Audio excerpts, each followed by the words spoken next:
everybody. Welcome to Westside Unitarian Universalist. My name's Chris Edkins. I'll be your worship associate today. And we have the privilege of having Helen Rivers with us here today. Helen Rivers Cassara, sorry. No, I forgot to put to be our guest speaker today. Thanks, Helen, for joining us. An honor.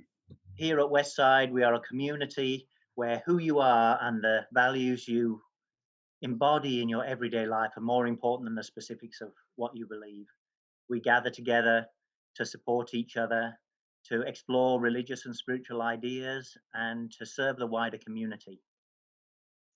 And we have a chalice lighting today. If you'd care to light the chalice, Helen, and I'll read the words. The flaming chalice is the symbol of our Unitarian Universalist faith, and today we light this chalice for the freedom of our thoughts. No matter what society says about you or how you have to hide the truth about who you are, your thoughts are always free. As it says in our hymnal, in one of our hymns, Die Gedanken sind frei. So have a little meditation for us this morning, a drumming meditation, just to start us off and get us into a nice spiritual framework before we start our sermon. I'll have a drumming meditation, and I'm going to tap my drum 3 times. And when I do that, if you do your breathe in, then I'm going to use this rattle here. Can you hear that? Then when you just breathe out and release any stresses that you've been building up during the week.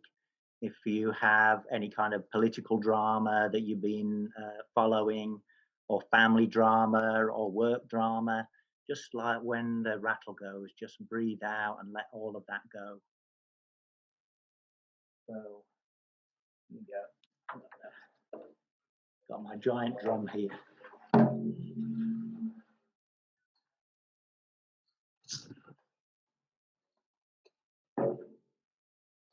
Are you sitting comfortably? Then I'll begin.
I'll hand things back over to Helen. Thank you. My name is Helen Rivers Cassara. That has only been my name for 2 days because I got married on Friday. My pronouns are they, them, and theirs. And wow, I am so glad to be with y'all today. I'm thrilled. Our reading this morning is from my favorite poet. They are a queer American poet named Andrea Gibson. And we are going to watch a recording of it because you really just can't top hearing them read their own poem. I went to see Andrea Gibson live in 2019 with my best friend Shannon. And when Gibson did that poem, I just sobbed. It was beautiful.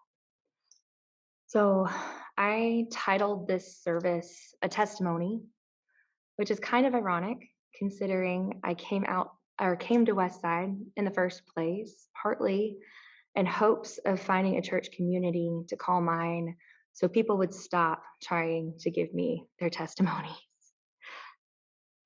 If you told a 17-year-old version of me that I'd gladly one day give a testimony about my church to anyone who would listen, they would have rolled their eyes. They would straight up just not believe that the 28-year-old version of themselves is on their way to becoming a minister. But it turns out a lot can happen in 10 years. When I first visited Westside in 2010, Reverend Mitra, the minister at the time, told me she believed in God on Monday, Wednesday, Friday, and alternate weekends. I didn't believe in God at all. I was raised kind of Catholic and kind of non denominational Christian right here in East Tennessee, but I never got around to my first communion, and I was asked to leave church events more than once for not behaving when I was a child. I turned to Unitarian Universalism at 17 years old to prove something to the boy who dumped me for not being Christian. I got much more than I bargained for. That same minister who didn't believe in God every day, she also told me that we never know what someone is going through. She told me people come to the church for answers and meaning and purpose. I found that those types of answers are not so easily produced in Unitarian Universalism, where each seeker is charged with finding their own answers and truths. There is a sacred sort of safety in that freedom to explore and in this beloved community. At the time Reverend Mitra first welcomed me into the church, she was declining to officiate any wedding ceremonies. This was in 2010, 5 years before marriage equality became law, and she was not performing wedding ceremonies in protest of legal discrimination against same sex couples. At that time, Westside already had a long history of LGBTQ plus advocacy. In 2006, Westside was one of several local organizations who took out a half-page ad in the Knoxville News Sentinel opposing Tennessee's new discriminatory marriage laws. In 2008, they first requested welcoming congregation status from the Unitarian Universalist Association, a status they proudly maintain to this day. When the rainbow flag was stolen from our church sign, Reverend Mitra led the congregation, marching and singing, "We are standing on the side of love," to replace and rededicate it. Now, 10 years later, and 2 days after having the honor of marrying my beautiful wife, I am beginning to realize what an incredible privilege it is to belong to this spiritual community that supports and affirms all people and supported and affirmed my identity long before I even knew what my identity was.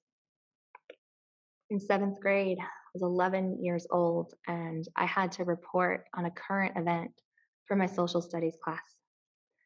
That was when I first learned about the gay rights movement. This would have been like 2005, maybe. I was moved to my core in a way I would not understand for years to come, appalled that people were being denied rights because of their sex. It seemed ridiculous to me, and I was eager to share my findings with my classmates. I was not prepared for the hate and Bible verses that would come from my peers' mouths. I was not prepared for my father to reiterate that hate when I told him about my experience later. In the same moments that I began to realize who I am, I was taught that who I am is not acceptable, not by society, by my peers, or by some vague notion of God. So I suppressed. I lived so deep in the closet that I didn't know there was even a way out for 15 years. Of course, everything does always happen exactly the way it is supposed to. I had to be, or at least act, straight in order to have my child. And for that reason, I would never change anything. Henry is 5 years old now, and they are the single greatest blessing of my entire life. They are the blessing from which every other blessing has come. Once they arrived, it was only a matter of time before I was finally able to accept the truth about myself and take control of the journey towards my highest good. After joining Westside at 17 and being an active member for over a year, I fell away from the church for about 2 years and I returned when I was pregnant. I slowly became more involved after Henry was born, gingerly finding my place again among this loving community that I desperately wanted to call mine. A lot had changed in 3 years. The kind man who sat next to me on my first visit, Kenneth McKinnon, had passed away. The minister and director of religious education had both moved on, and new people had filled the positions. The elementary schoolers I had taught in religious education were taller and more brilliant than I could have imagined. Though I was completely unsurprised by the engaged and empathetic young people they were becoming. There were so many new faces, and in many ways, it was a completely new place, but it still felt like home. The day I returned to Westside, pregnant, anxious, and heartbroken, I didn't know what to expect. I had disappeared without a word into a depressive and self destructive spiral. I had abandoned my teaching duties and my new community. I was worried that I would be scolded for falling away, or worse, that I wouldn't be remembered at all. But I didn't have to worry for long. Before I even reached the front steps of the church, one of my former RE students, Chloe, was flying out of the front door and into my arms. I can still feel her arms around me when I remember it. Even though she was now a proper preteen, it was as if she was still the little girl who used to sit next to me in worship, and I knew I was home. That day was, appropriately, the congregation's annual ingathering and water communion service, and I settled into my seat, still pregnant, still anxious, and still heartbroken, but keenly aware that I was exactly where I needed to be.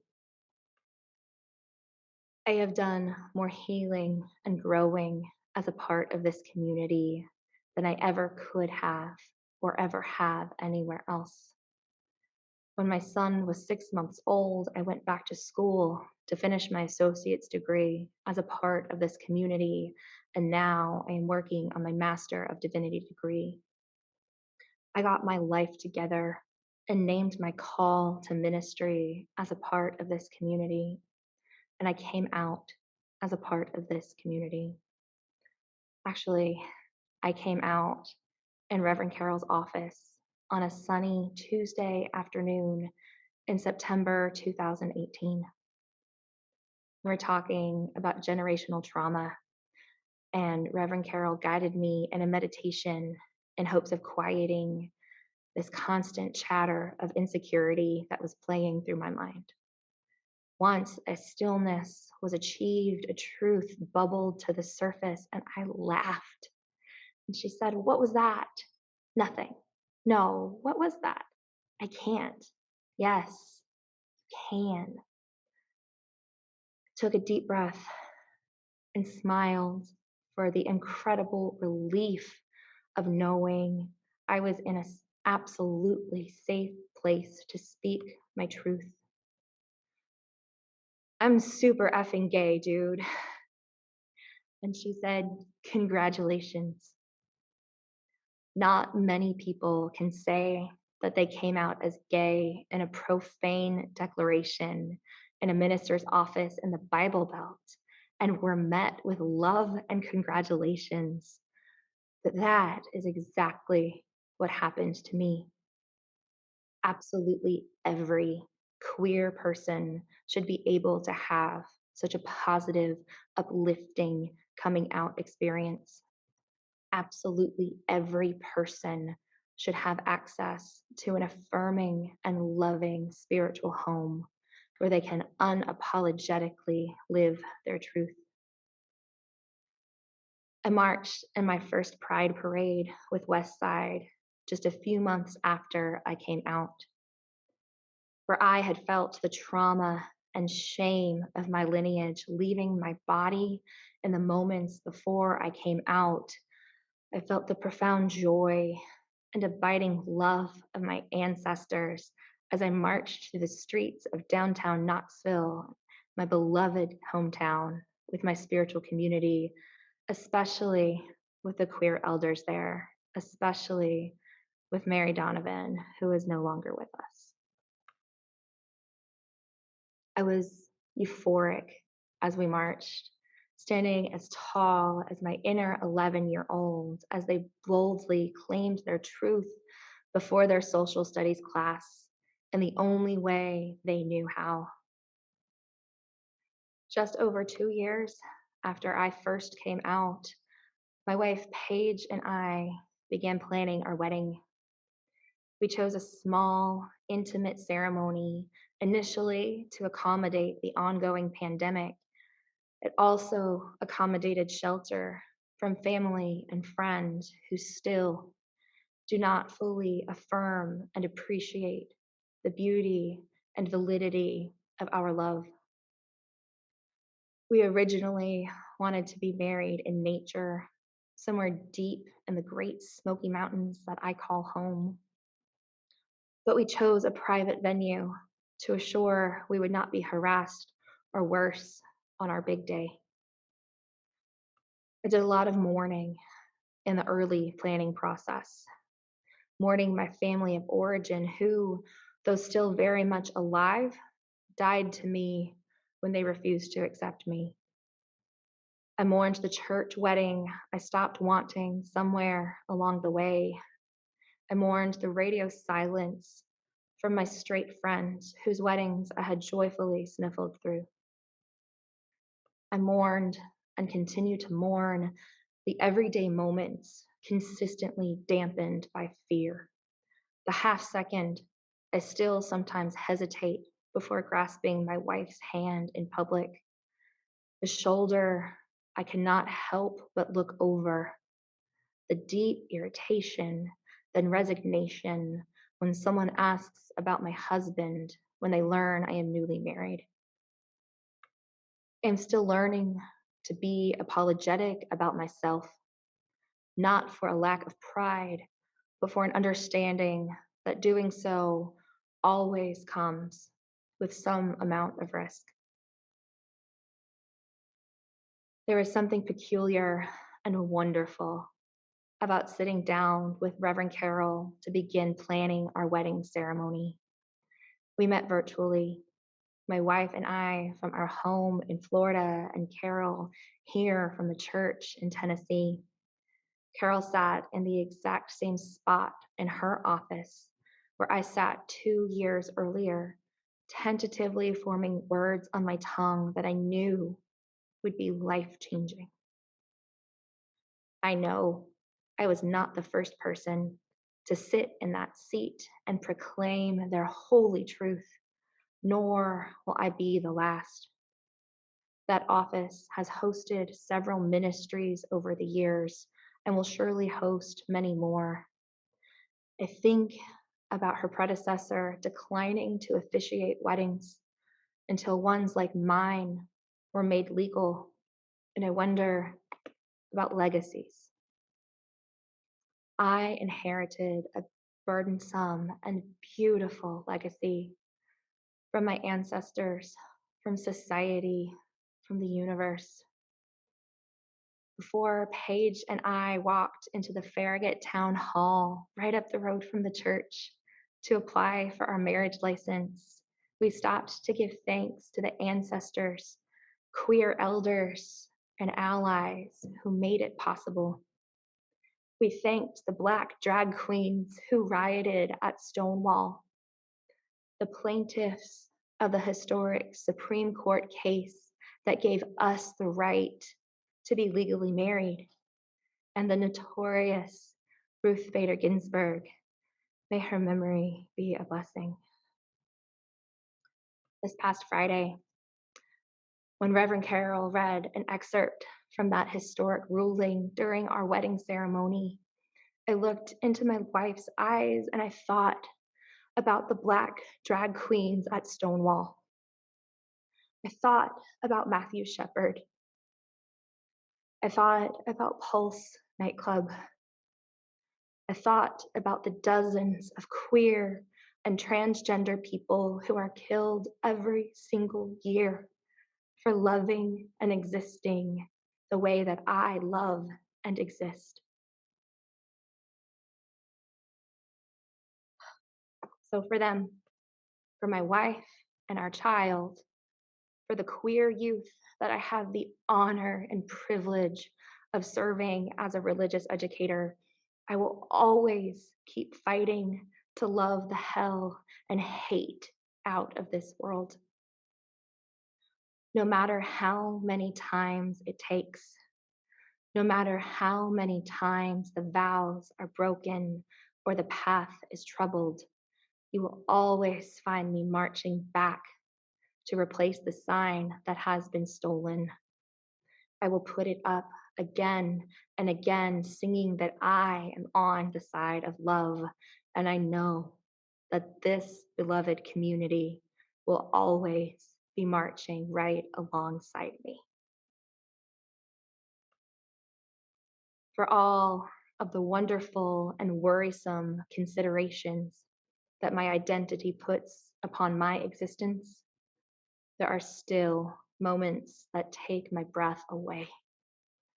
The way that young queer people look at me and my wife in public with the same wide, hopeful eyes that I used to look at older queer people with. The absolute joy of sharing the news of our engagement with my family at Westside and with the youth at the congregation I serve. The way that Paige is the home I never knew I was searching my entire life for, and I never believed I could have until I met her. The way that I know I will never not be at least a little bit afraid, but I would rather live with that fear than live without her. How could I ever be anything but proud of this beautiful love? One of the great spiritual answers I have found for myself in my seeking is that we are all a reflection of the same divine love. Whatever we choose to call this source, this energy, it is a part of all of us, and it does not care how we worship or who we love. It is abundant and entirely unconditional. This love transcends any scripture or tradition, any walls we have built around our hearts and between one another. This love is the goddess I believe in, not only on Monday, Wednesday, Friday, and alternate weekends, but every moment of every day. May we all embrace it in a way that suits our needs. May we all allow ourselves to be embraced by it and embrace one another as loved, holy, whole, and worthy fellow travelers, always. It's a tradition at Westside to hold hands for the benediction, a tradition that I miss very much. For now, if you're willing and able, I invite you to put one hand over your heart and one hand facing your screen so that you might give and receive the love of this beloved community. The love of this and other beloved communities has gotten many of us through our worst years, and it continues to help us grow into the most holy and whole versions of ourselves. May we always remember that with this great love, the cup will always be half mine and half yours, and alone is the last place any of us will ever be. May it be so, and blessed be.